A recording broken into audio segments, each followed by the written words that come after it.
और भैया बहनों, आज हम 11th में हॉर्नबिल बुक की पोइट्री सेक्शन में थर्ड पोइम जो है उसका नाम है उसकी the voice of the rain.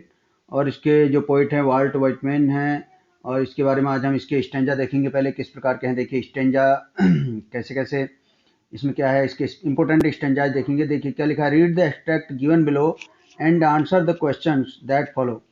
तो देखिए लिखा है पहला वाला, जैसे कि रेन के बारे में बताया गया, आप लोगों को पता होगा इसमें।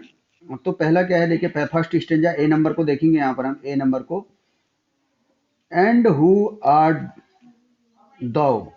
दो मीन्स होता है यू, यानी तुम।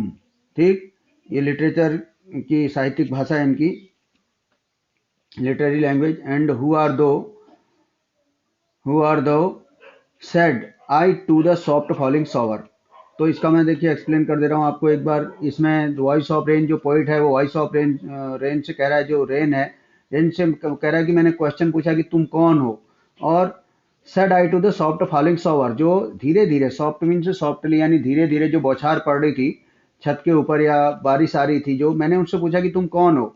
विच strange to tell gave me an answer as here translated. फिर आगे क्या बताते हैं पोइट, देखिए जो उसने मुझे आंसर दिया, विच माने यहाँ पर जो, स्ट्रेंज टू टेल उसे बताने में बड़ा अजीब है, वो अजीब सी बात है जो उसने आंसर दिया मुझे।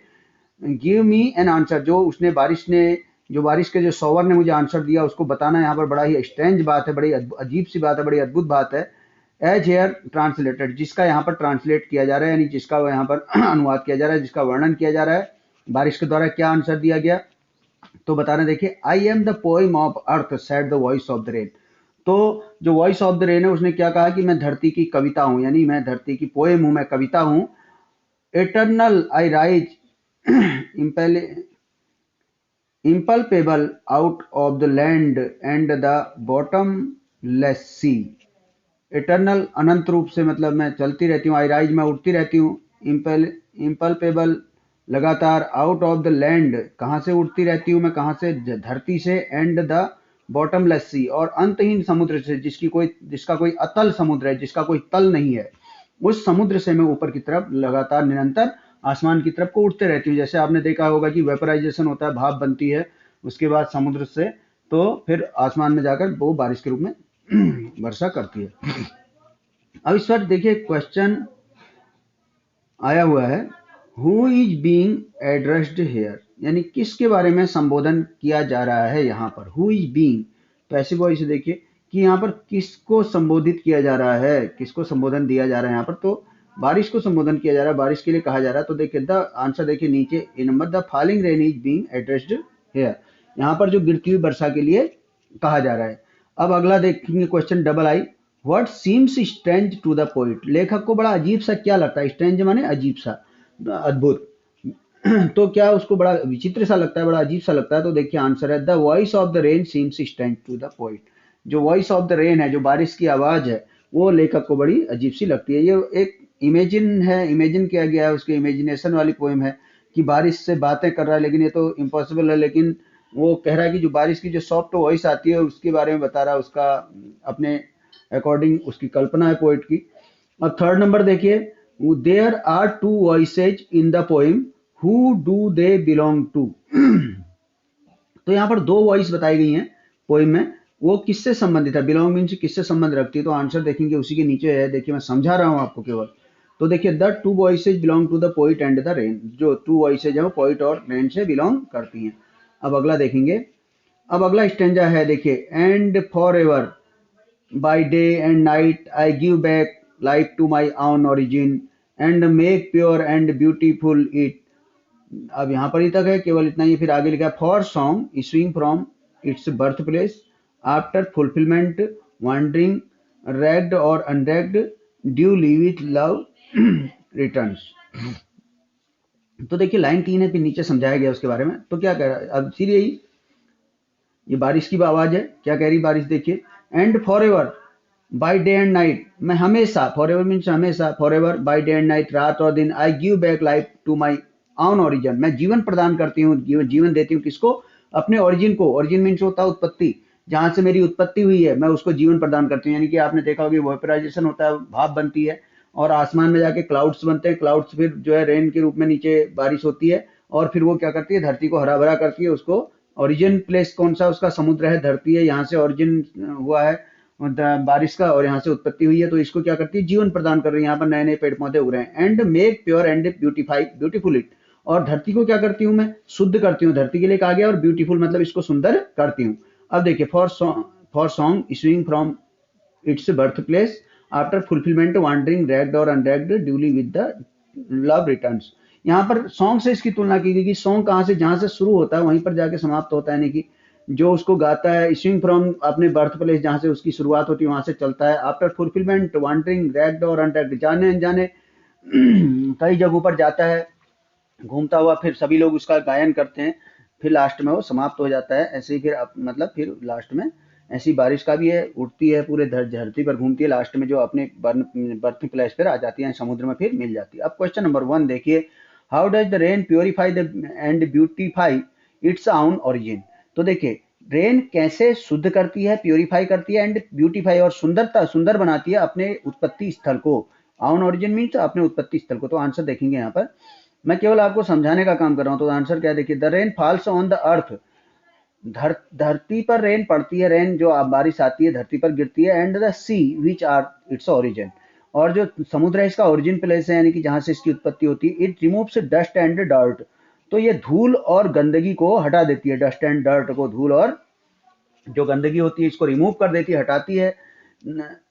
Thus it purify and beautify them, इस प्रकार से क्या करती है, प्यूरिफाई करती है और ब्यूटीफाई करती है, उनको शुद्ध करती है और सुंदर बनाती है। Nature looks green and sea water looks pure, जब बारिश होकर आती है तो नेचर कैसा लगता है, ग्रीन, हरा भरा दिखता है, हमारा जो प्रकृति है nature. And sea water looks pure, और समुद्र का जो पानी है वो प्योर हो जाता है, शुद्ध हो जाता है। नंबर 2 क्वेश्चन देखेंगे, how are the rain and song similar, यानी कि रेन और जो सॉन्ग है वो सिमिलर कैसे, एक समान कैसे है। तो देखिए answer, the life cycle of the rain and song are similar, जो लाइफ साइकिल है रेन और सॉन्ग का वो सिमिलर है, एक जैसा है। The origin of the rain is earth and sea, जो ओरिजिन है रेन का, जो उत्पत्ति है वो रेन की, वो धरती है और समुद्र है। It goes up in the sky, और ये कहाँ चले जाता है, फिर आसमान में चले जाता है। In the form of water vapours, और ये आसमान में जाता है धरती से वाटर वेपर्स के रूप में, यानी पानी के भाप के रूप में। Then it change into raindrops, फिर ये किस में चेंज होता है, बारिश की बूंदों के रूप में, रेन ड्रॉप्स में। And falls back on the earth and sea, और फॉल्स बैक यानी फिर गिरता है नीचे धरती पर और समुद्र में। And the song comes out of man's heart, अब जो सॉन्ग होता है वो भी इसी के सिमिलर होता है, वो कहाँ से आता है, मनुष्य के हृदय से आता है। एंड वांडर से हेयर एंड देयर, और उसके होंठों पर जाता है, फिर दूसरे लोग उसको गाते हैं। वांडर मीन्स भटकना, इधर उधर जाना, इधर हेयर एंड देयर मतलब यहाँ वहाँ। सॉन्ग भी दिल से निकलता है और ऐसे ही फिर लोग उसको गाते हैं। आफ्टर अचीविंग इट्स एम, अपने उद्देश्य को अचीव करने के बाद, प्राप्त करने के बाद, it returns to the singers hearts, और फिर ये सिंगर के दिल में लौट जाता है। आई ई मीन्स होता है दैट इज, जिसका मतलब है, फॉर एग्जाम्पल इसका मतलब होता है to its origin, that is to its origin, heart में लौट जाता है, इसका मतलब है कि यह अपने ओरिजिन प्लेस में वापस चले जाता है। नंबर 3 क्वेश्चन देखिए, why are the last two lines of the stanza put with in brackets, जो लास्ट की 2 लाइन है वो ब्रैकेट में क्यों रखी गई हैं। अब आपने इसमें किताब में देखी होंगी। तो the last 2 lines on the of the stanza, stanza means जैसे उसमें पैराग्राफ होता है तो इसमें स्टेंजा होता है, पोइम में जो पैरा होता है उसको स्टेंजा कहा जाता है। The last 2 lines of the stanza are a general observation about the course of the song, they, आगे लिखा है, they don't form the voice either of the rain और the poet, hence they are put within the brackets। तो इसको हम देखेंगे अभी। The last 2 lines of the stanza are general observation, जो लास्ट 2 लाइन है स्टेंजा की जिनको ब्रैकेट में रखा गया वो जनरल और सामान्य निरीक्षण के आधार पर रखा गया है। About the course of the song, song के गीत के आधार पर। दे मतलब सॉन्ग के आधार पर। They don't form the voice, वो कोई वॉइस नहीं बनाते। Either of the rain rain, either of the rain और द पोइट, कोई वो रेन या पोइट की आवाज नहीं है। Hence they are put with in the brackets, इसीलिए उनको ब्रैकेट में रखा गया, वो किसी के बारे में कुछ उसमें कोई उसमें बातचीत नहीं कर रहा। अब देखिए शॉर्ट आंसर टाइप क्वेश्चन देखते हैं। क्वेश्चन नंबर 10, यहीं पर आएगा आपके, उसमें जो क्वेश्चन आएगा जो पोइम से वो 10 नंबर पर आएगा, इसलिए इसको 10 रखा गया है। ठीक है, अब आप कहेंगे कि 1 नंबर कहाँ है भाई, 1 नंबर में कुछ और क्वेश्चन होगा, लेकिन जो पोइट्री आएगी वो नंबर 10 पर आएगी। या हो सकता है अलग अलग स्टेट्स में अलग अलग जगह पर आ जाए। तो इस प्रकार से यहाँ पर देखिए ये जो है आंसर 2 आउट ऑफ 3 क्वेश्चन से, 2 आउट ऑफ 3 का मतलब होता है कि 3 में से 2 आपको करना है। Is not more than 30 words, यानी अधिक लॉन्ग नहीं करना है, और 3 मार्क्स का एक है, और 3 इंटू 2 इक्वल टू 6। अब देखेंगे what does the phrase mean से छोटा वाक्यांश, stand to tell mean, stand to tell यानी कहने में बड़ा अजीब लगता है, ये इसका मतलब है। तो इसका क्या मतलब है पोइम में, तो देखिए answer, the phrase stand to tell means strangely enough, यानी बड़ी ही अद्भुत तरीके से, बड़े विचित्र तरीके से, ये है इसका, यानी कहने में बड़ा अजीब लगता है, ये है इसका मतलब। It is strange that the rain has a voice like that of the man, ये बड़ा अजीब लगता है कि रेन के पास भी एक आवाज होती है कि मनुष्य की तरह। एंड इट रिलेट्स इट्स आउन बायोग्राफी, और यह अपनी जो आउन बायोग्राफी, ये किससे संबंधित है, इसके अपने जीवनी से। बायोग्राफी मीन्स अपने द्वारा जो, बायोग्राफी मीन्स स्टोरी, यानी कि जीवन की कहानी, इसको हम जीवनी कह सकते हैं, और ऑटोबायोग्राफी आत्मकथा कहते हैं। ठीक है, तो इसकी अपनी बायोग्राफी यानी कि ऑटोबायोग्राफी है उसकी। तो ये है। अब दूसरा क्वेश्चन देखते हैं। दूसरा, there are 2 voices in the poem, poem में 2 वॉइसेज दिखाई गई हैं। अभी आपने स्टेंजा में भी देखा है, तो कई बार स्टेंजा भी हमें लाभदायक हो जाता है। देखिए स्टेंजा का क्वेश्चन यहाँ आ गया है, who do they belong to, वो किससे संबंधित है, विच लाइन से इंडिकेट्स दिस, और वो कौन सी लाइन है इसको इंडिकेट करती हैं। देखिए the 2 voices in the poem belong to the poet and the rain, जो 2 लाइन है पोइम में वो बिलोंग करती हैं, जो 2 वॉइस हैं, जो 2 वॉइसेज हैं पोइम में वो बिलोंग करती हैं, वो संबंधित हैं पोइट और रेन से, यानी कि एक पोइट है दूसरा rain. The first and the third line से इंडिकेट्स दिस, पहला और तीसरी लाइन इसको इंडिकेट करती है, दर्शाती है। देखिए एंड हु आर दो, पोइट्स वॉइस, ये पोइट की वॉइस है, यानी पोइट कह रहा है कि तुम कौन हो भाई, रेन से पूछ रहा है। रेन कह रही है I am the poem of the earth, rain से वॉइस है, रेन की आवाज है, कह रही कि मैं धरती की कविता हूँ।